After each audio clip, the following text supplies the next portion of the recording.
اعوذ باللہ من الشیطان الرجیم بسم اللہ الرحمن الرحیم الحمد للہ رب العالمین والصلاة والسلام علی اشرف الخلق محمد وآلہ الطیبین الطاہرین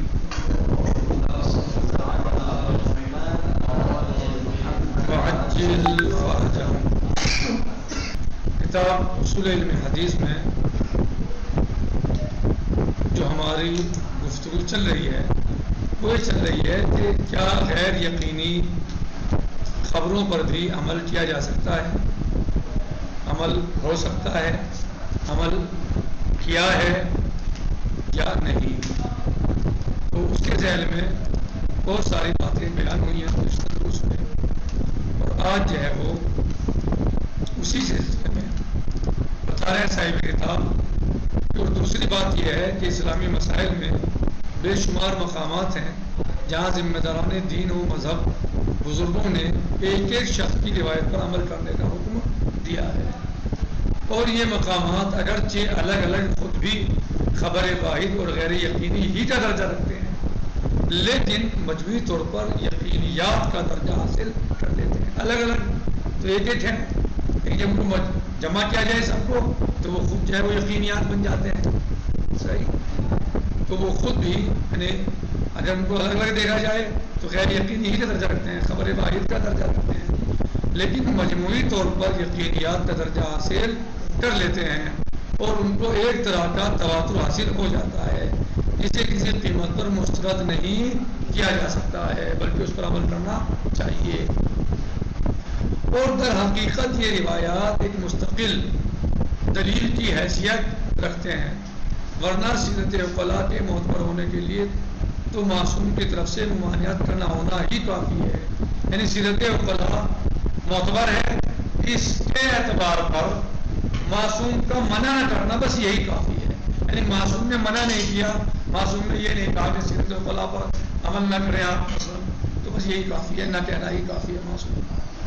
ٹھیک، ذیل میں چند ایک مقامات کی طرف اشارہ کیا جا رہا ہے۔ کہہ رہے ہیں کہ عبداللہ، ذیل میں چند ایک مقامات کی طرف اشارہ کیا جا رہا ہے۔ نمبر 1 عبداللہ بن ابی یعفور کا بیان ہے۔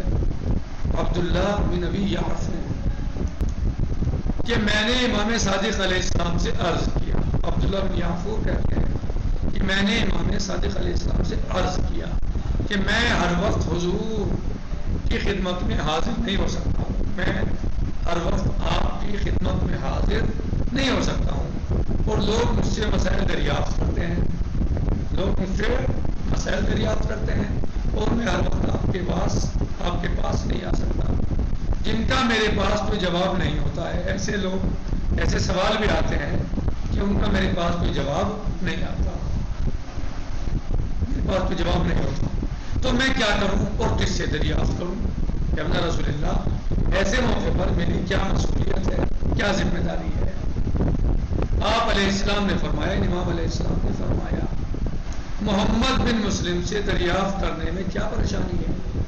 اگر ایسا کوئی معاملہ آپ کے سامنے پیش آئے تو آپ محمد بن مسلم سے دریافت کر لیا کرو، انہوں نے میرے پدر بزرگوار سے حدیثیں حاصل کی ہیں۔ اس سے یعنی امام باقر علیہ السلام سے حدیثیں حاصل کی ہیں، اور وہ ان کی نگاہ میں پسندیدہ شخصیت کے مالک تھے۔ کون؟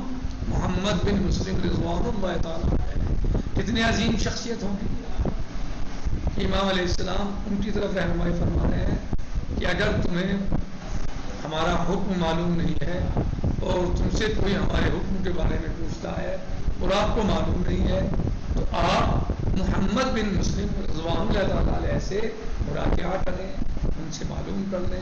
بہت ہی خوش قسمت انسان ہے، کتنے باعمل رہے ہوں گے، کتنے پاک صاف رہے ہوں گے، کتنے سچے رہے ہوں گے، کتنے انہوں نے وہ خدمت کی ہوگی کہ جو پانچویں امام علیہ السلام کے بھی معتمد ہیں اور چھٹے امام علیہ السلام کے بھی معتمد ہیں۔ دو امام جس پر اپنا اعتماد جتلا رہے ہوں، یعنی امام صادق علیہ السلام کے معتمد اور امام باقر علیہ السلام یہ معتمد عظیم شخصیت ہے۔ مفضل بن عمر کا بیان ہے، مفضل بن عمر کا بیان نمبر 2، مفضل بن عمر کا بیان ہے۔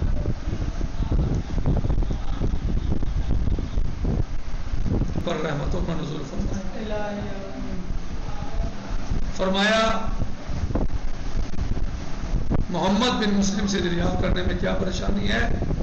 صحیح، یہ آپ نے فرمایا۔ اور اب نمبر 2، مفضل یعنی محمد، یعنی امام نے جواب دیا کہ محمد بن مسلم سے حدیث دریافت کیا کرو یا ہمارا حکم دریافت کیا کرو، کیونکہ انہوں نے میرے پدر بزرگوار یعنی امام باقر علیہ السلام سے حدیث حاصل کی اور وہ ان کی نگاہ میں پسندیدہ شخصیت کے مالک تھے۔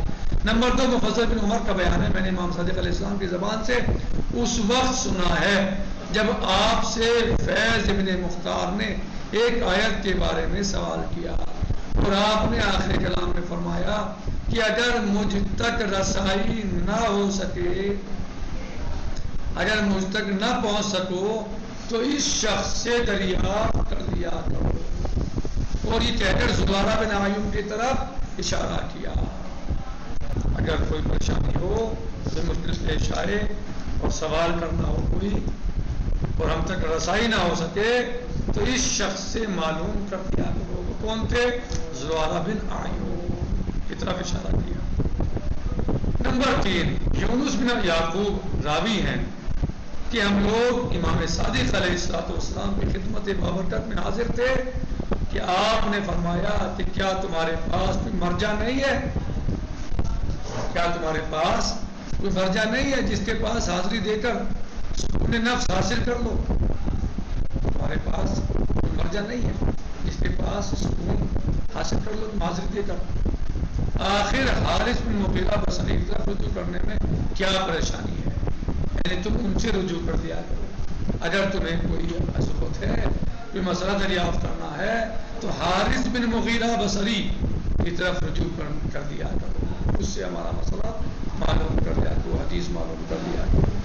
نمبر 4، علی بن مسیب کا بیان ہے کہ میں نے امام رضا علیہ السلام سے عرض کیا کہ میرا مکان بہت دور ہے اور میں ہر وقت حاضری نہیں دے سکتا ہوں، تو احکام دین کس سے حاصل کروں؟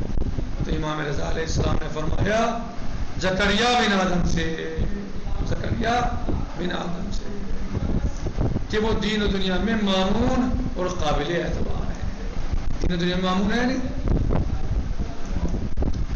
امانت دار ہے، ان کے یہاں کوئی مشکل نہیں ہے، کوئی گڑبڑی نہیں ہے، آپ ان سے معلوم کر لیا کرو، وہ قابل اعتبار ہے۔ نمبر 5، عبدالعزیز بن المحتضی کا بیان ہے کہ میں نے امام رضا علیہ السلام سے یہی سوال کیا تو فرمایا کہ یونس بن عبد الرحمن سے مسائل حاصل کرو۔ کہ میں نے ان سے کہا کہ میرا گھر بہت دور ہے، ہر وقت میں آپ سے مسئلہ معلوم نہیں کر سکتا، تو آپ نے اشارہ فرمایا علیکا بہذا الجالس، تمہیں چاہیے کہ اس کی طرف رجوع کرو، اگر ایسا مسئلہ آ جائے تو وہ کون تھے؟ یونس بن عبد الرحمن تھے۔ علیکا بہذا الجالس، یونس بن عبد الرحمن بیٹھے ہوئے تھے وہاں پر جہاں اشارہ کیا۔ نمبر 6، کلینی رضوان اللہ تعالیٰ علیہ نے عبداللہ بن جعفر الحمیری سے روایت کی ہے کہ ہم اور شیخ ابو عمرو حضرت احمد بن اسحاق کے پاس جمع ہوئے اور انہوں نے اشارہ کیا کہ ان سے خلف کے بارے میں دریافت کرو، یہاں تک کہ احمد بن اسحاق نے امام ابو الحسن نقی علیہ السلام کا قول نقل کیا۔ جب میں نے پوچھا کہ احکام دین کس سے حاصل کروں تو فرمایا کہ عمری میرا معتمد ہے،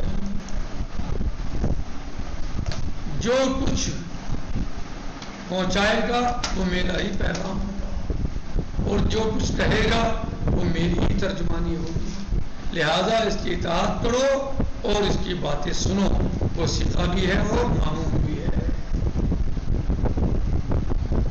بلکہ احمد نے یہی سوال امام عسکری علیہ السلام سے کیا۔ یہ کس سے سوال ہوا تھا؟ امام علی نقی علیہ السلام سے، ابو الحسن امام علی نقی علیہ السلام۔ بلکہ احمد نے یہ سوال امام عسکری علیہ السلام سے کیا تو آپ نے بھی فرمایا کہ عمری اور ان کے فرزند دونوں سکھا ہیں اور ہمیشہ ہمارا ہی پیغام پہنچاتے ہیں اور ہماری ہی ترجمانی کرتے ہیں، لہذا ان کی بات سنو اور اطاعت کرو کہ دونوں سکھا اور مامون ہیں۔ نمبر 7 انشاءاللہ کل آئے گا، آج ہم اس پر اکتفا کرتے ہیں۔ الحمدللہ رب العالمین، السلام علیکم ورحمۃ اللہ وبرکاتہ، فی امان اللہ، خدا حافظ۔